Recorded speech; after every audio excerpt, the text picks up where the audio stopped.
du bilan alors que l'OTAN cherche toujours le bon interlocuteur pour amener l'ordre dans le pays. L'OTAN et également l'ONU et on va en parler avec vous. Bonjour Roumiana Ugarczynska, bonjour. Vous êtes journaliste d'investigation, auteur de Pour la peau de Kadhafi, guerre, secret, mensonge, l'autre histoire de 1969 à 2011, les derniers jours donc de Mouammar Kadhafi. C'est aux éditions Fayard. J'ai envie de vous demander comment va la Libye aujourd'hui et pas très bien semble-t-il. Non, la Libye ne va pas bien, la Libye va mal.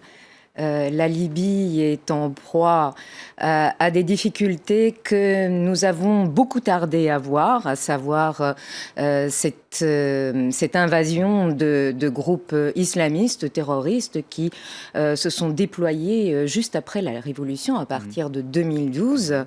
Cette déliquescence des institutions et de l'État, et maintenant, par la suite de tout ce qui s'est passé depuis 6 ans, une crise économique, financière importante, puisque les exportations pétrolières avaient baissé à un niveau jamais vu en Libye, ce qui a amené la Libye à plonger effectivement dans une crise importante. Le dinar s'est effondré, les coupures d'électricité sont quotidiennes, il n'y a plus de liquidité dans les banques. Il n'y a plus d'État central. Est-ce qu'on peut même parler d'une Libye aujourd'hui ? Oui, on peut parler d'une Libye. Vous savez, j'ai passé plus de 3 mois là-bas l'année dernière. J'en reviens, j'y étais le 24 janvier dernier. Il y a une Libye et il y a un sentiment national libyen, en tout cas, qui est très fort. Et qui est d'autant plus fort qu'aujourd'hui, ils sentent leur pays menacé. Ils sentent aussi que ces divisions entre Est-Ouest, entre gouvernements concurrents à Tripoli aujourd'hui, c'est aussi le fait, de leur point de vue en tout cas, d'ingérence et d'intérêt étrangers, et cela les renforce dans l'idée qu'ils ont envie de défendre leur pays, d'abord contre les groupes terroristes islamistes qui ont créé un hub dans ce pays, il faut en être conscient, et ensuite parce qu'ils savent que leur pays est riche et ils n'ont pas envie qu'il soit dépecé ou mis sous la tutelle de telle ou telle autre puissance, soit-elle régionale ou mondiale. Vous dites un groupe terroriste, des groupes terroristes islamistes, ça veut dire qu'il n'y a pas seulement le groupe État islamique dont on se souvient qu'il a perdu dernièrement son bastion, la ville de Sirte ? Alors, oui, il y a des groupes et ce qui a permis l'implantation de l'État islamique en Libye, c'est parce que depuis 2012, donc à l'issue de la Révolution, il y a une série d'organisations, de katibas islamistes qui se sont regroupées et qui se sont agglomérés autour principalement d'Ansar al-Sharia, qui est la franchise locale de Al-Qaïda en Libye. Beaucoup de combattants d'Ansar al-Sharia et de ceux qui s'étaient agglomérés autour d'Ansar al-Sharia ont fait allégeance à al-Baghdadi en 2014 et ont permis la présence de l'État islamique sur le territoire libyen.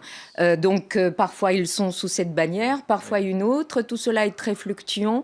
On a en permanence de nouvelles appellations qui sont en réalité des phonés de ces mêmes organisations.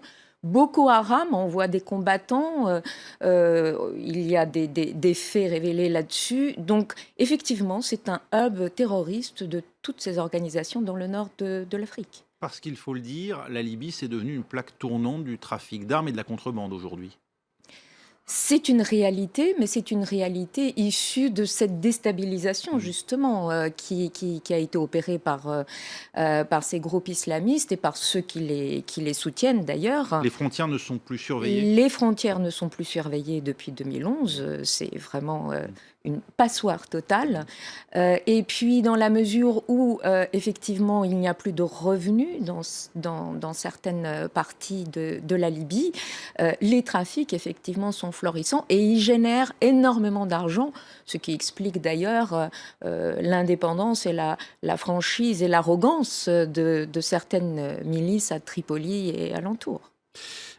La situation dans laquelle se trouve aujourd'hui la Libye est évidemment préoccupante. Elle inquiète d'ailleurs notamment les Nations Unies qui viennent de changer de médiateur. C'est désormais Martin Kobler qui est en charge du dossier. Ça indique aussi un changement de stratégie.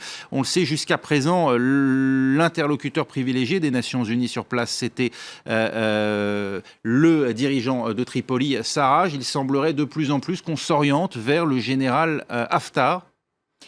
Alors oui, il y a eu des accords passés à Skhirat fin 2015 qui étaient sous la houlette donc de l'envoyé spécial de l'ONU Martin Kobler qui donc a tenté de mettre en place cette solution, une solution qui toutefois était rejetée dès le départ, aussi bien par le Parlement élu donc qui a dû s'établir à l'est, à Tobrouk, que par ceux qui ont contesté les élections et qui ont pris Tripoli et qui ont voulu installer un pouvoir concurrent.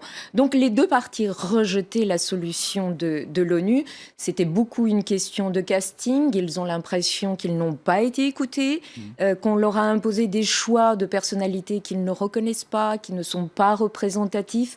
Et pour ce qui est de l'Est et du général Haftar, il reproche à ce gouvernement et à ce Conseil de la présidence qui sont proposé donc pour unifier la Libye, la présence donc de plusieurs personnalités proches de groupes islamistes qu'il combat. Oui, le général Haftar, lui aujourd'hui, il a une légitimité dans le pays.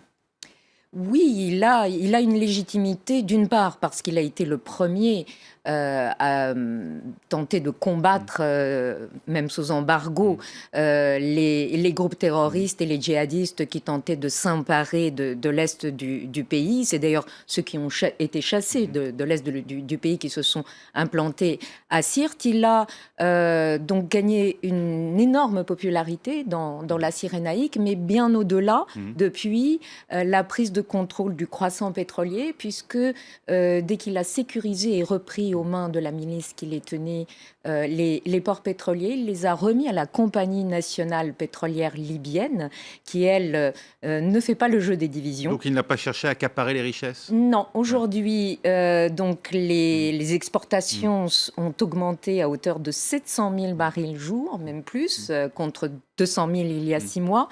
Tous les revenus vont à la Banque centrale qui est à Tripoli et qui est sous le contrôle par la volonté des Nations Unies et de la communauté internationale du gouvernement Sarraj.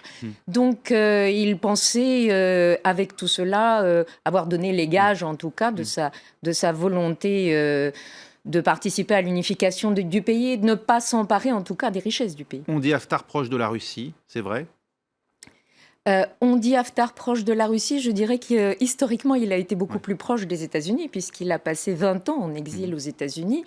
Sa maison était non loin de l'Anglais, donc le siège de la CIA. On le pensait plutôt proche des Américains. Je dirais que dans cette affaire, l'attitude de la communauté internationale et le fait qu'on l'a plongé dans cet isolement de combat l'a de fait poussé dans les bras de la Russie, qui lui a ouvert les bras, effectivement, trop contente de pouvoir à nouveau jouer un rôle dans cette partie. Remettre un pied, parce que la Russie a longtemps été proche du colonel Kadhafi. Quelle est aujourd'hui l'ambition de la Russie en Libye, d'après vous? L'ambition de la Russie en Libye, c'est de faire partie de ceux qui vont participer à la solution et qui vont avoir une influence sur cette partie du continent. La Libye a toujours fait l'objet dans son histoire de ce qu'on appelle les guerres par intermédiaire, les proxy wars, que ce soit entre les États-Unis et la Russie ou les puissances régionales, l'Algérie et l'Égypte. Aujourd'hui, à nouveau, son sort dépend de ce que décideront ces grandes puissances. Si elles se serrent la main pour combattre le terrorisme, elle sera certainement gagnante. Dans le cas contraire, je crains que le conflit ne s'enlise. Merci Roumiana Ogarczynska d'avoir été notre invitée pour revenir